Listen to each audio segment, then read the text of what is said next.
Tema: última dictadura militar. Entrevistada: mi mamá, Nancy Justerman, de 46 años, quien nació el 7 de abril de 1962. ¿Con quiénes vivías durante el periodo de la última dictadura militar que sufrió el país?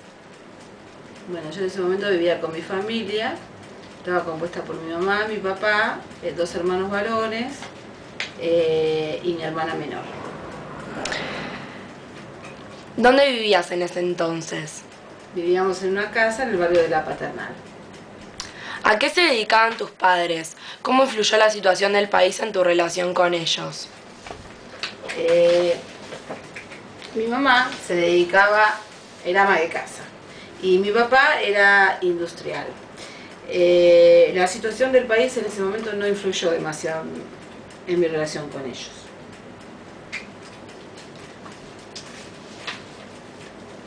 ¿Tus padres te transmitieron un clima de miedo o de tranquilidad? Bueno, mis padres no me transmitieron ni tranquilidad ni miedo. Durante los primeros años en mi casa no se hablaba del tema. Recuerdo que solo se habló, pero sin mucho detalle, de un sobrino de mis tíos que había desaparecido. Pero los comentarios eran muy pocos, o por lo menos los que me llegaron a mí. Luego se comentó también que habían podido conseguir que sea liberado y luego que había podido viajar a España.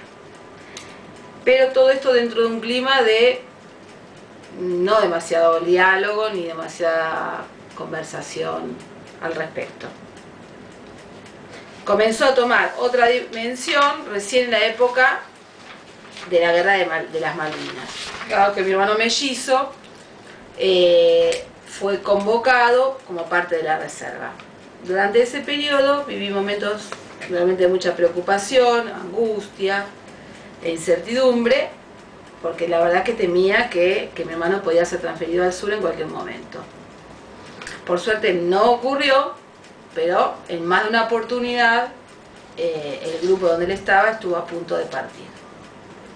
Yo me la pasaba llorando, pero no compartía esta angustia con el resto de la familia. Siempre me pareció que los demás no se terminaban, me parecía que los demás no se terminaban de dar cuenta lo que le podía pasar a mi hermano, o por lo menos no era una angustia que se compartía en familia. ¿Y se le ocurrió a tu familia la idea de irse a vivir a otro país durante la dictadura militar? No, yo desconozco si tuvieron la idea, por lo menos a mí nunca me la comentaron. Creo que no. Bueno, ¿y qué cosas cambiaron en tu vida el día que empezó la dictadura? Bueno, en la época, en los comienzos, mi vida no cambió. Yo era adolescente y en mi entorno cercano, el más cercano, digamos, de amigos, no se percibió ningún cambio. Luego me fui enterando de algunos conocidos que habían desaparecido, pero sin mucho detalle de cómo había sucedido y siempre en un marco así de muy poco comentario compartido. O sea que no cambiaron muchas cosas. No. Bueno. De vuelta, en la época de Malvinas, ahí sí sufrí, desde que empezó hasta que terminó, pensando en el peligro potencial para mi hermano. Ok. Tengo un recuerdo muy especial de una noche que había muchos truenos. ¿Truenos? Sí, llovía y veía truenos, y yo me levanté y llorando le preguntaba a mi papá si la guerra ya había llegado a Buenos Aires, porque para mí esos truenos no eran truenos, sino eran explosiones. Y mi papá me tuvo que convencer de que no, que eran truenos. Y yo pensaba que me lo quería ocultar por mi hermano. Y después, eso fue entre las guerras Malvinas. En el transcurso,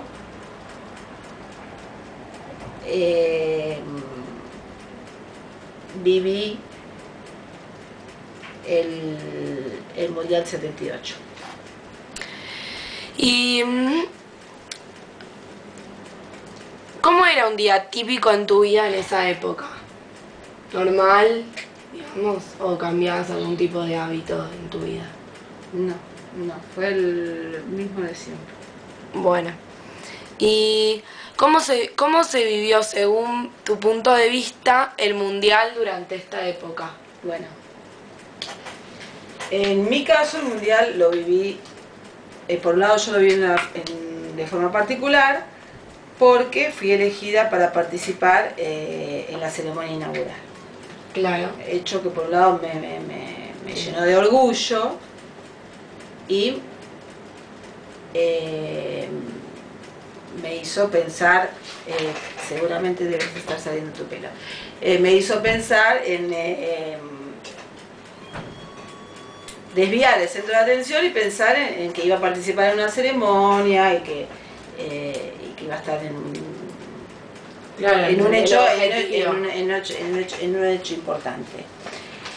Siempre me llamó la atención el día de la ceremonia, que fuimos, todos participamos, y luego de que finalizó la ceremonia, en realidad nos echaron, o sea, lo único que nos decían es que salgamos corriendo, y teníamos que correr y no parar ni mirar para atrás, y esa sensación de que fuimos echados de la cancha, esa sensación me quedó como un gusto amargo después de la ceremonia. Ahora, yo por la ceremonia y luego por los partidos, pero toda mi familia y gran parte del país vivió el Mundial olvidándose de lo que realmente estaba ocurriendo. Una parte, otra parte no se olvidó. ¿Y fuiste privada de muchos derechos? No. ¿No? ¿Y las amistades podían ser conservadas? Bueno, repito, mis amistades. En tu caso no mis amistades vivían en el mismo estado de no conciencia en el que vivía yo. Claro. ¿Y hubo alguien relativamente cercano a vos que haya desaparecido, no? Sí, era un tío un sobrino de mi tía, o sea, de la esposa, el hermano de mi papá. Perfecto. ¿Y a dónde se pensaba que se había ido? ¿Había conciencia sobre lo que les ocurría a la gente secuestrada? No, el tema se hablaba así como muy poco. Mi familia se comentó de que había desaparecido, que lo habían agarrado pegando unos carteles. Después, no sé, mágicamente, un tiempo lo estuvieron buscando, después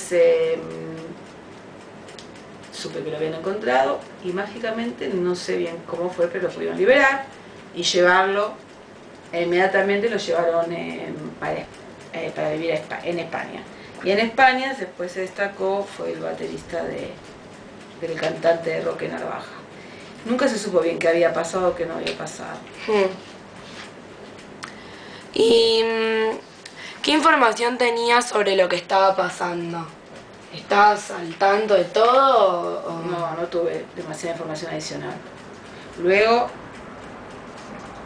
durante el Mundial, un tiempo de alegría por los resultados. Y en el periodo de la Guerra de las Malvinas, solo la preocupación y el deseo de que finalizara desde que empezó, deseando Qué bueno. Más allá de los resultados, que mi hermano no corría ningún tipo de peligro, ¿no? Claro. Y más que nada, eso era lo que más miedo te daba, ¿no? Que vuelva tu hermano. No, que mi hermano, no que vuelva, que efectivamente viaje al sur, porque finalmente no sucedió y él estuvo siempre en un grupo de reserva, que en cualquier momento podían ser enviados, claro. Ser enviados para eso. ¿Y cómo influyó haber vivido en ese momento en tu formación como persona?